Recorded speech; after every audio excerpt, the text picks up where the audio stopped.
ఆంధ్రప్రదేశ్లో మరో కొత్త రాజకీయ పార్టీ రాబోతోంది. తిరుమల శ్రీవారి దర్శనానంతరం విజయసాయిరెడ్డి ఒక కీలక ప్రకటన చేశారు.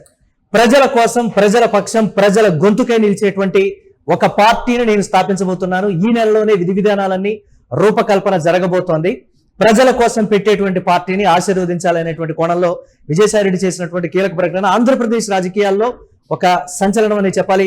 కూటమి ప్రభుత్వంలో ఉన్నటువంటి 3 పార్టీలు, అలాగే ప్రధాన ప్రతిపక్షం వైఎస్ఆర్ కాంగ్రెస్ పార్టీ, అలాగే జాతీయ పార్టీ అయినటువంటి కాంగ్రెస్ పార్టీ, ఇవన్నీ కాకుండా విజయసాయిరెడ్డి పెట్టేటువంటి కొత్త పార్టీ విధి విధానాలు ఏ విధంగా ఉండబోతున్నాయి, జెన్జీ యువతను ఆకట్టుకునే విధంగా విజయసాయిరెడ్డి పార్టీ కీలకంగా ఉండబోతోంది. అన్ని పార్టీలు కూడా జెన్జీ యువతరానికి అనుగుణంగా, వారి ఆలోచనలకు అనుగుణంగా విధి విధానాలు మార్చుకుంటున్నటువంటి తరుణంలో ప్రస్తుత ఆంధ్రప్రదేశ్ రాజకీయాలకు సంబంధించి విజయసాయిరెడ్డి ఎలాంటి పార్టీ పెట్టబోతున్నారనేది ప్రధాన అంశంగా మారింది. ఇదే అంశానికి సంబంధించి పొలిటికల్ అనలిస్ట్ కేఎస్ ప్రసాద్ గారితో మాట్లాడదాం.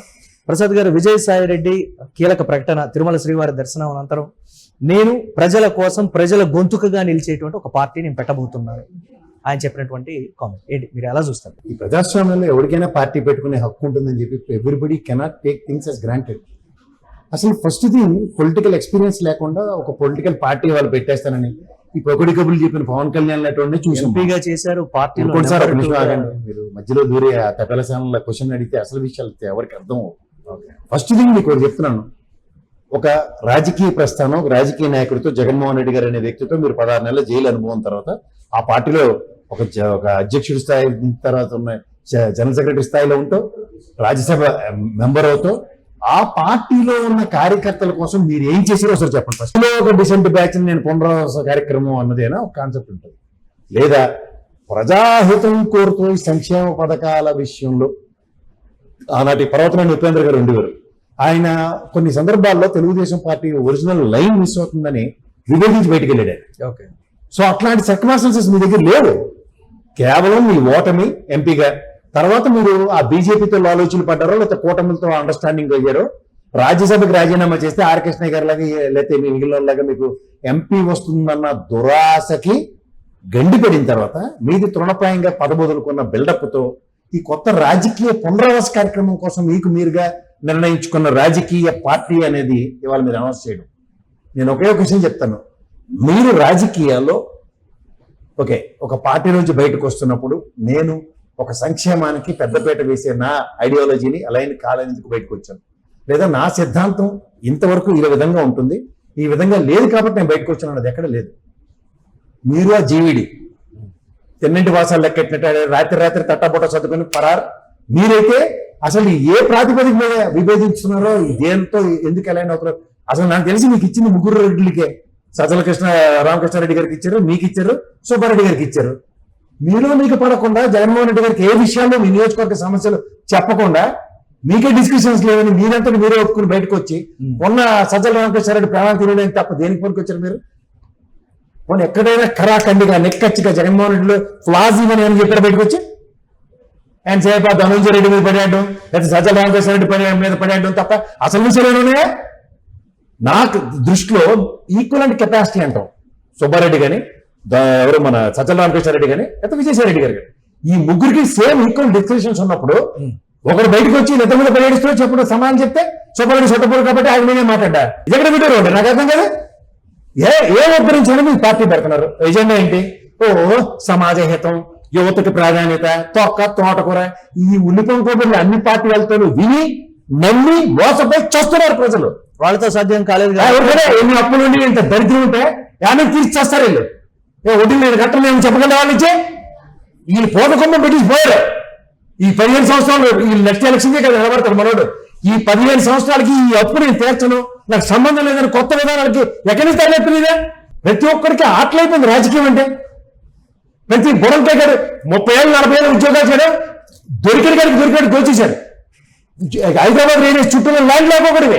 ఒకరికి అన్ని 100 కోట్లు, 200 కోట్లు, 300 కోట్లు విలువ చేస్తుంటే పోయి కాలంలో పోయి పార్టీలు ఎడుతున్నారు. ఒక్కొక్కరు తమాషాలు ఉంది. ఒక్కొక్కరికి ఎదుగులో పార్టీలు పెడుతున్నారు, ఒక పార్టీ పెడతారు 500 ఓట్లు కూడా ఒకరికి.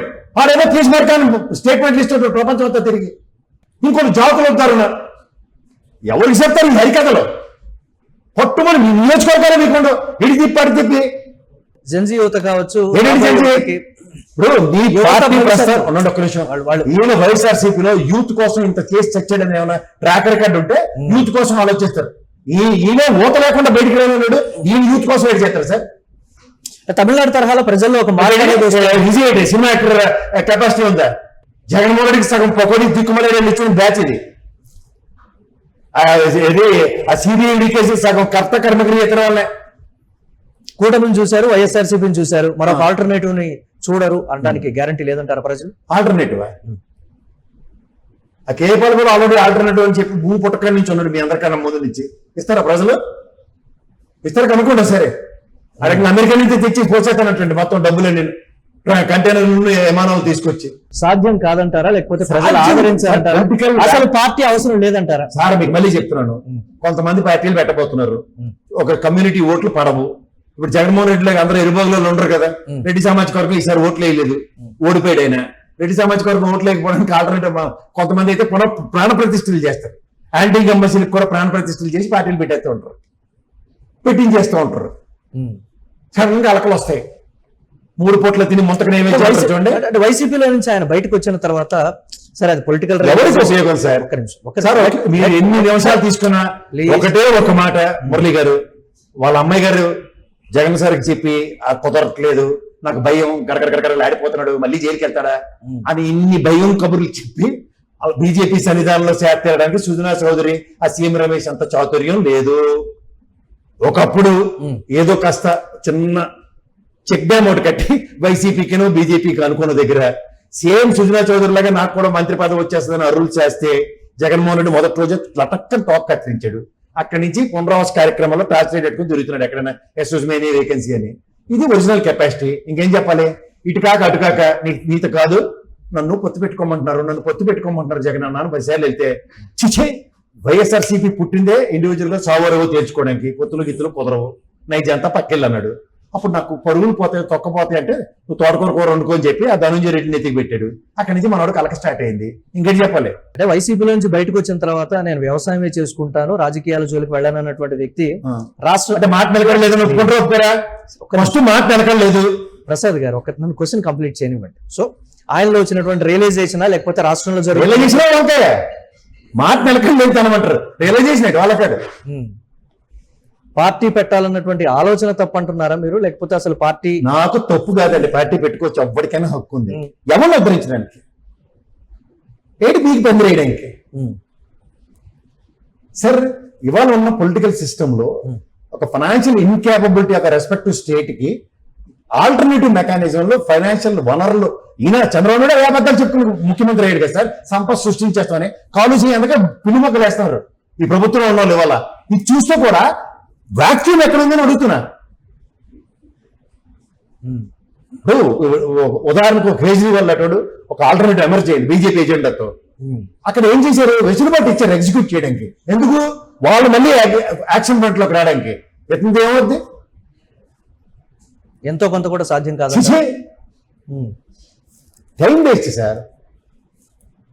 సార్ మీకు మాట చెప్తాను, నెల్లూరులో ఎంపీ టికెట్ ఇచ్చారు. సెకండ్ కెపాసిటీలో ఉన్న వ్యక్తి ఇఫ్ ఈ just fail to influence the Nellore అన్నప్పుడు ఎంటైర్ నెల్లూరు రెడ్లందరూ తట్టపొట్ట చదువుకున్న ఈ బొట్లో చేపలు ఆ బొట్లో గెంతినప్పుడు వీళ్ళందరూ గుడ్డుగురానికి పొందవుతున్నారా? ఫస్ట్ ఇండికేషన్ కోటమిరెడ్డితోనే వచ్చింది కదా. అప్పుడు ఏం చేస్తాడు? Raghuram Krishnaraju is the measurable failure of Vijayasai Reddy. వైసీపీలో ప్రజలు లాబింగ్ చేసాడు, కాగితాలు వేస్తారా? వైసీపీలో నాయకుల్ని కీలక నేతలని సమన్వయం చేయడానికి ట్రై చేశాను కదా, అది అక్కడ సాధ్యపడలేదు కొందరి వల్ల. ఎవరా కొందరు వల్ల?